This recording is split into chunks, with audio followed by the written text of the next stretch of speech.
Hello everybody, welcome back to Lmacncheese, and today we have, surprisingly, I don't know if we ever got a 0.5 day in a while, but we have Soulframe Preludes 14.5, Odin and Tempers. Now, I wasn't expecting anything to happen until Preludes 15.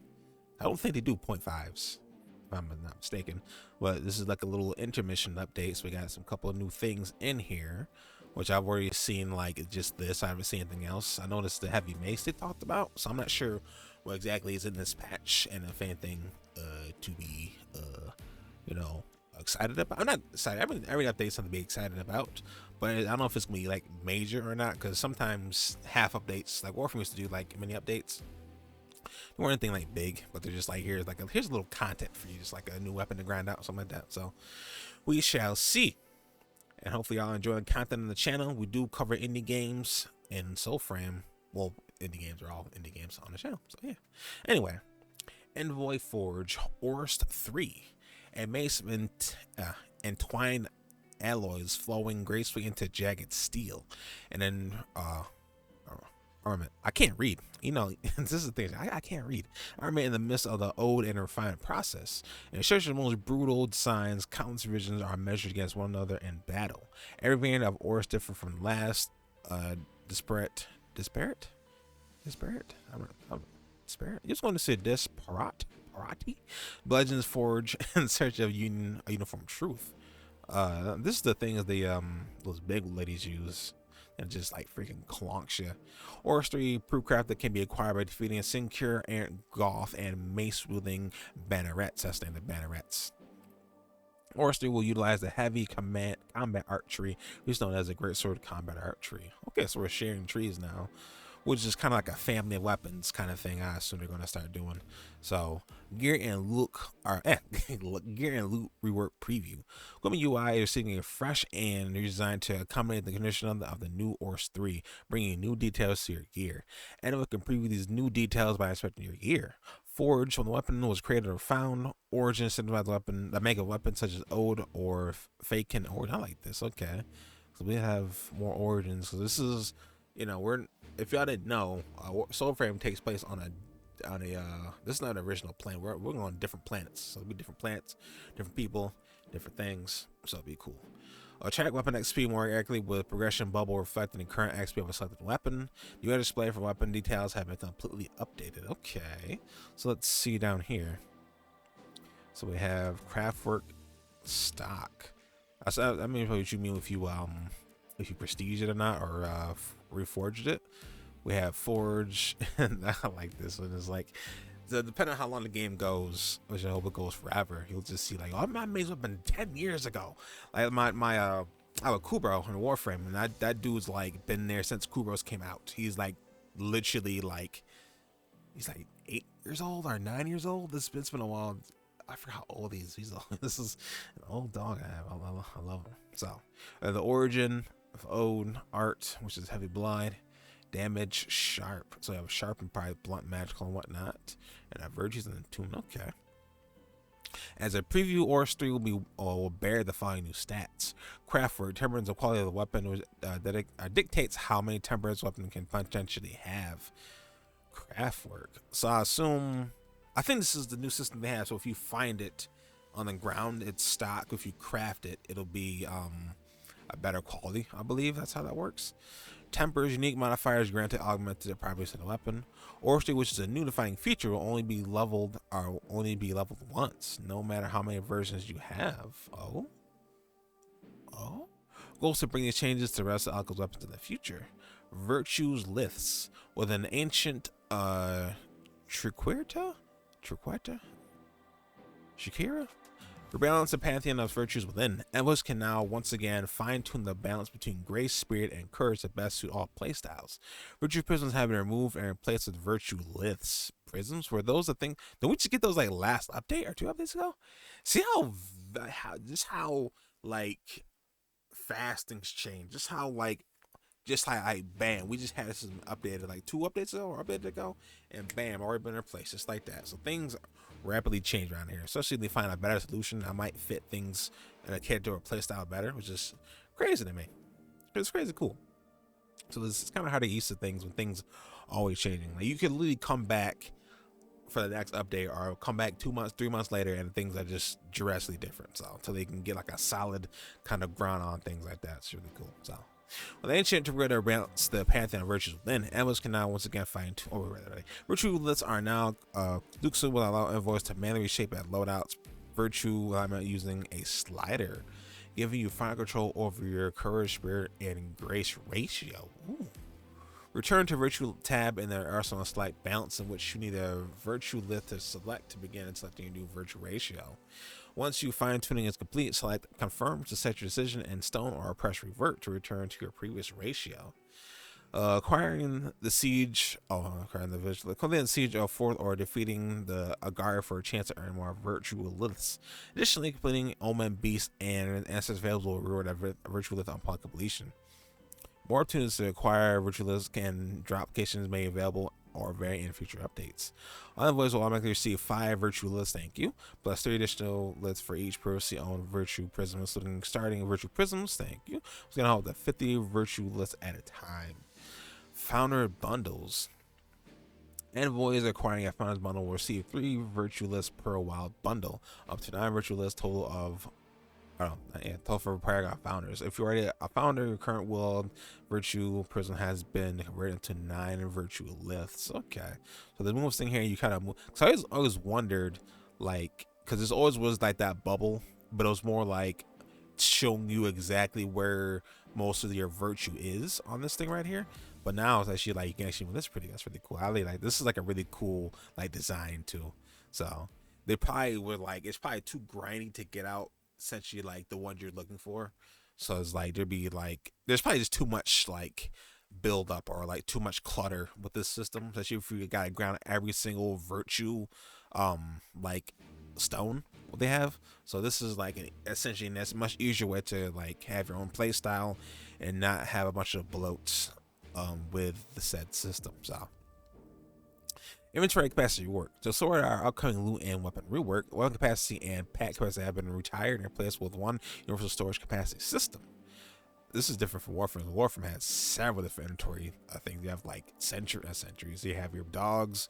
You have, I don't know if pets are this. I think pets are the same slots.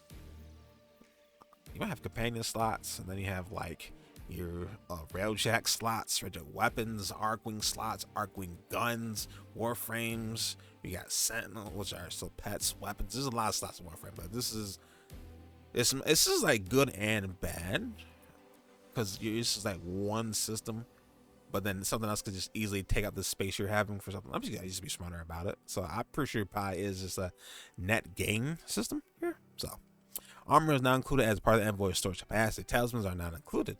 Storage capacity currently applies to packs, weapons, armor, excluding talismans. A new storage capacity bundle can now be purchased from Zenith Wares for 150 arcs, increasing your total storage capacity by 50. All accounts now begin with a base storage capacity of 50. Okay.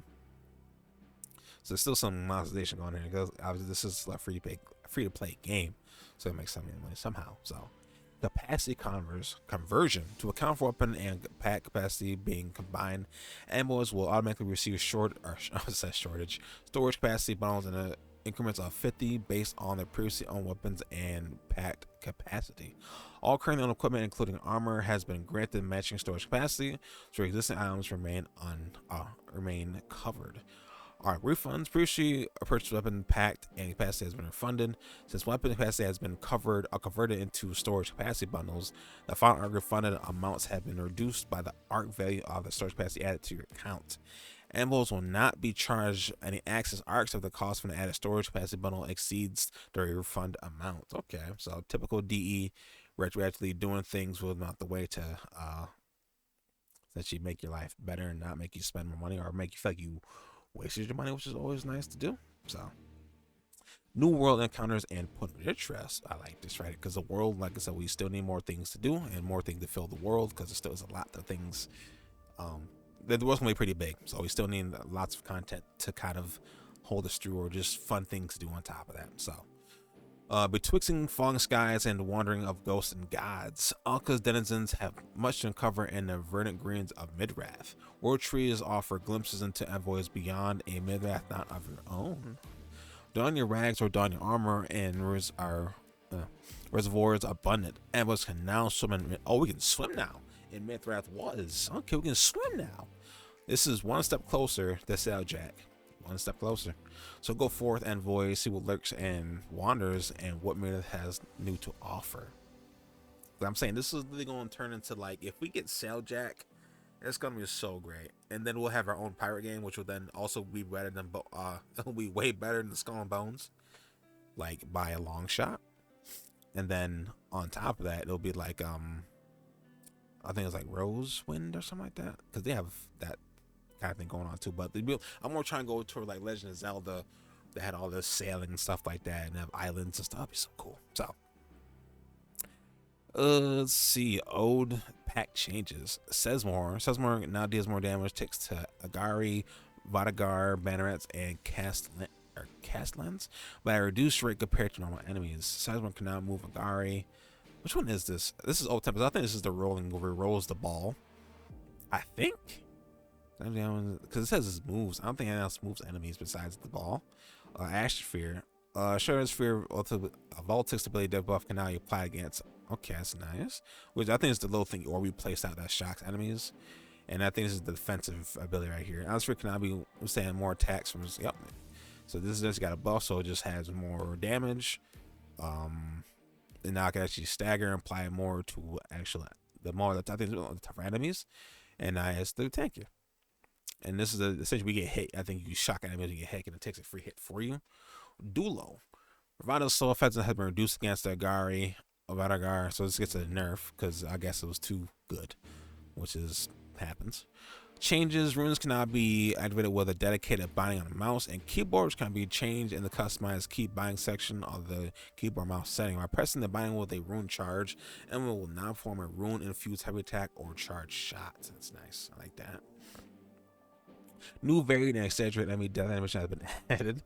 Can't wait to see these. I think my favorite ones are on fire because I use the King's Pact, and he just screams so much. So enemies now have a new death animation if they're defeated by a larger weapon, breaking their stability, such as knocking them down. Okay.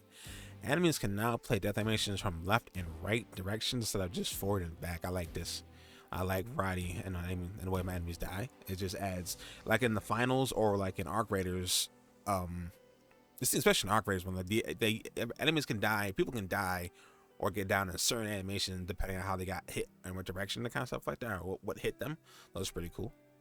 We balanced the drop rate weapons from the Vadagar stag, so they increased drop chance of Gothan fragments, Gothanan from the Vader stag, so you reduce the drop chance of the Royal Tines from the Vader stag. As long as the drop rates ain't like previous name weapon, the throwing kunai, those things were ridiculous. So I think out of all weapons to get in that game with drop rates, I think was like the most ridiculous thing ever. So as long as they ain't that low, I think it'll be good. Equipment that can be earned again can be sold from the inventory screen. Added crosshair sizes, a pack. I can't read. Past the option in the setting on the interface. Maps markers have been updated. Added a HUD prompt whenever the envoy has an upgrade. That's cool. I like that. Increase the stagger damage dealt by throwing melee weapons. That's nice. Reduce the chance of old soldiers throwing grenades. That's nice because sometimes in the crowded areas, it gets a little ridiculous. Envoys are now immune to damage while pulling Navala from the sand to begin a duel. That's nice. I like that. Envoys are now immune to damage while pulling Navala from the sand to begin a duel, which I assume is the new stuff. I haven't done a new question, but I'm pretty sure that's Navala. Yeah, the person I can't pronounce. Nimrod's Voltaic Slam Circle Telegraph now expand outwards instead of shrinking inwards, and the access when activating Hurlwind, which is not sure what it is. And about the fixes here, I'm not gonna get into it exactly, but that is essentially it for the 0.5 update. There's some really cool stuff in here. It says a mini update, there's a bunch of fixes, and probably an overall see kind of where this system is gonna go and the whole inventory thing. So it's probably they're probably tossing out here now, see what's going on, and see if people like it or not, if they can keep it. Which I think this is a pretty solid idea, honestly, and it's just a really cool visual idea too on top of that. So, I think that's it for this update. For this patch notes. Appreciate y'all for watching. Be sure to drop a like and share with your friends. And yeah. Take it easy.